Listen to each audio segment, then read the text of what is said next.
Hey guys, welcome to success Dilip. मैं दिलीप कुमार, स्वागत है आपका। इस वीडियो में बात करने वाले हैं आज की अमेजिंग और बेहतरीन सरकारी नौकरी की नई वैकेंसीज के बारे में, जो कि वैकेंसी निकाली गई है ईसीआईएल की तरफ से।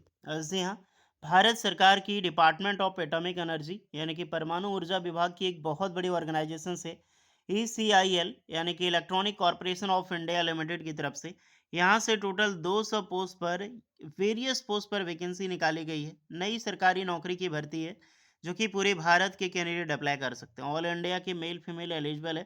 तो चलिए डिटेल नोटिफिकेशन वाइज डिस्कस करते हैं कौन कौन से कैंडिडेट अप्लाई कर सकते हैं, eligibility condition, selection process and application process वगैरह आपकी क्या होने वाली है। Let start now. आगे बढ़ने से पहले, इससे पहले जितने भी कैंडिडेट इस चैनल पे नए हैं, so please do subscribe and hit the bell icon, ताकि इसी तरह लेटेस्ट परमानेंट सरकारी नौकरी की अपडेट आपको हमेशा मिलती रहे। और इस चीज़ का खास ध्यान रहे कि जितने भी डिप्लोमा या फिर डिग्री जो भी होल्डर हैं, अगर आप आईटीआई, आप अपना ब्रांच ट्रेड हमेशा कमेंट करते रहें, ताकि आपको रिप्लाई मिलती जाती है कि आप एलिजिबल हैं अप्लाई करने के लिए या फिर एलिजिबल नहीं है। कोई भी वीडियोज़ हो, चाहे जिस भी प्रकार हो, अलग अलग वैकेंसी निकलती है, चाहे परमानेंट जॉब्स हो, अप्रेंटिसशिप हो या फिर आपका कॉन्ट्रैक्ट पीरियड पर वैकेंसी।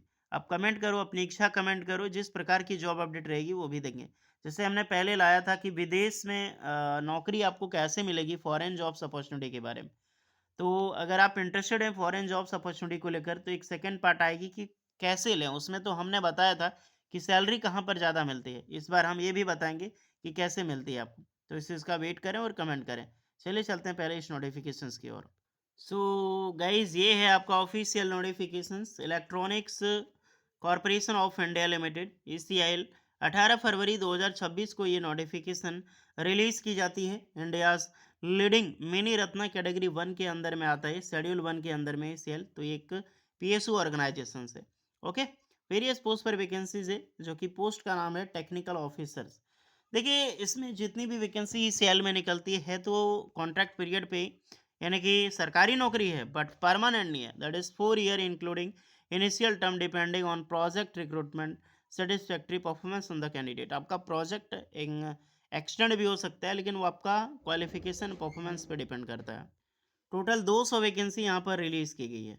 ओके, आपका यहाँ पर 200 वैकेंसी होगा।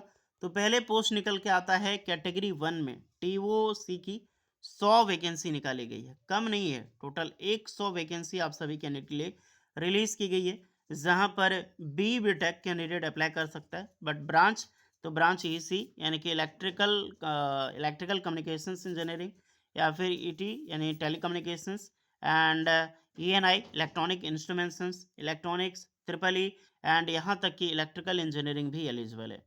नेक्स्ट जो कैटेगरी 2 में 30 वैकेंसी है, इसमें बी बीटेक मांगी गई है। सीएसएनआईटी के कैंडिडेट भी अप्लाई कर सकते हैं। तो सीएसएनआईटी की भी 30 वैकेंसी निकाली गई है। तीसरा B BTech engineering mechanical industrial productions, तो मैकेनिकल वालों के लिए भी 70 वैकेंसी निकाली गई है। तो सबका ख्याल रखा है ईसीएल ने इस बार, और सारे ब्रांच के कैंडिडेट अप्लाई कर सकते हैं, ऑल ब्रांच एलिजिबल। और यहाँ पर आपका जो एक्सपीरियंस मांगा गया है, 1 ईयर मांगा गया है।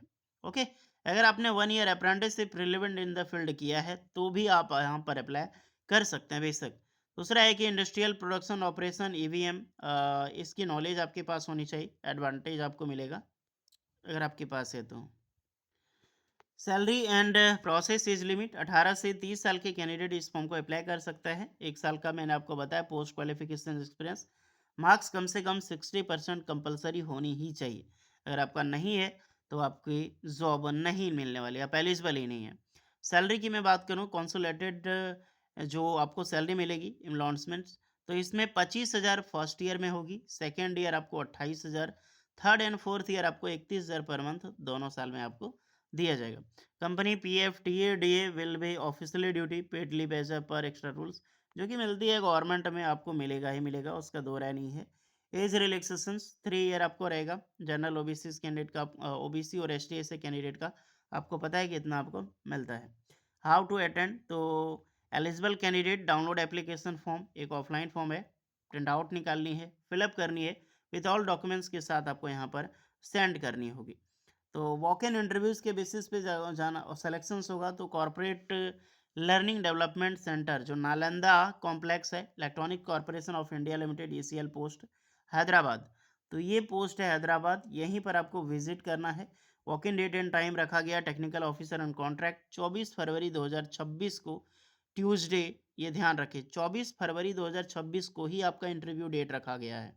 तो आपके पास करीब करीब 3 दिन आपके पास टाइम है, 2-3 दिन पहले time and candidate registered. Please note that the selection process make 2 to 3 days time all the candidate registered. 24 फरवरी 2026 नॉवेम्बर। सोचो कैसा डिपार्टमेंट है यार, 18 फरवरी को तो नोटिफिकेशन ड्राफ्ट में आता है, 19 फरवरी को नोटिफिकेशन रिलीज होती है, और ये चाहता है कि 24 फरवरी से पहले 2-3 दिन पहले रजिस्टर हो। अरे भाई यही जब निकालना था तो फरवरी में निकालो, है कि नहीं? 1-2 फरवरी को निकाल दो, तब ना 2-3 पहले अप्लाई करे। आप फॉर्म ही 19 फरवरी को निकालते हो और 24 फरवरी को बोलते हो कि इससे 2-3 दिन पहले वैकेंसी फॉर्म भर दो। क्या जिस दिन निकलेगा उसी दिन बच्चा सब अप्लाई कर देगा? बेवकूफ़ गवर्नमेंट, बेवकूफ़ सरकार में यही होता है। समझ नहीं आता है, लिखना भी नहीं आता है। तो क्वालिफिकेशंस, रिलेवेंट एक्सपीरियंस अगर देखा जाए, weightage 20% aggregate percentage B BTech candidate यहाँ पर आपका होगा क्वालिफिकेशंस का। नेक्स्ट है टेक्निकल ऑफिसर इन कॉन्ट्रैक्ट, तो 30 मार्क्स आपका रहेगा एक्सपीरियंस के बेसिस पे, जैसा आपका एक्सपीरियंस, और 50 मार्क्स का वेटेज रहेगा आपका पर्सनल इंटरव्यूज। तो पर्सनल इंटरव्यू आपका काफ़ी मायने रखता है, इसका ध्यान रहे। आपके पास नॉलेज होनी चाहिए इलेक्ट्रॉनिक्स एंड इलेक्ट्रिकल्स का। ओके, तो सही है कि जो भी कैंडिडेट एलिजिबल है, आप इंटरेस्टेड हैं, तो रजिस्ट्रेशन 9 बजे से 11 बजे तक आपका वेन्यू में स्टार्ट होगा, वेन्यू पे जहाँ पे आप जाओगे इंटरव्यू के लिए। ओके, और सिलेक्शन प्रोसीजर में यहाँ पे 2-3 दिन का टाइम लगेगा, तो जितने भी कैंडिडेट हैं वो तैयारी करके जाएं, क्योंकि टीम डिपार्टमेंट वालों ने आपको समय नहीं दिया। अगर यही 1-2 फरवरी को वैकेंसी निकलता तो आराम से आपके पास समय होता, ताकि आप वहाँ पे स्टेबल होने के लिए आप खुद से तैयारी करके जाते। लेकिन आपके पास 1-2 दिन का ही समय बचा हुआ है, अगर आप जाना चाहते हैं इंटरव्यू में पार्टिसिपेट, तो 2-3 दिन समय आपका सिलेक्शंस में लगेगा, तो इस चीज़ का खास ध्यान रहे। ओके, ओके, फिलहाल मैं मिलता हूँ नेक्स्ट वीडियो में। कोई डाउट है इसके रिगार्डिंग तो बेझिझक कमेंट करके आप लोग बताना। जय हिंद। एक चीज़ इसमें ये डाउट होता है कि जो सैलरी आपको मिलेगी यहाँ पर, सैलरी के अलावा क्या क्या मिलेगा, बिकॉज कॉन्ट्रेक्चुअल पीरियड में बहुत कमेंट आता है, खास करके ईसीएल हो गया, क्योंकि ऑर्डिनेंस फैक्ट्री में क्वार्टर मिलता है, तो क्या ईसीएल में भी क्वार्टर मिलता है? तो जी हाँ, अगर क्वार्टर आपका रहेगा तो आपको मिलेगा, नहीं रहेगा तो आपको एचआरए आपको दे दिया जाता है। ओके, तो आप बाहर रहोगे तो उसका एचआरए आपको मिलेगा हैदराबाद के रूल्स के अकॉर्डिंग, जो भी यहाँ पर मिलता है। एक मेट्रोपॉलिटन सिटी है तो उसके अकॉर्डिंग आपको दी जाएगी। एकोमोडेशंस सब डिपार्टमेंट में तो नहीं मिलता, बट हाँ मिलती ज़रूर है, टेक्निकल ऑफिसर का है तो आपको एकोमोडेशंस की सुविधा आपको ईसीएल प्रोवाइड कर सकती है, नहीं करेगी तो एचआरए प्रोवाइड करेगी आपको। ओके, तो इस चीज़ का, क्योंकि आप जा रहे हो कहीं जॉब करने, तो रहने की सुविधा गवर्नमेंट को तो देनी चाहिए, चाहे कोई भी पोस्ट पर हो।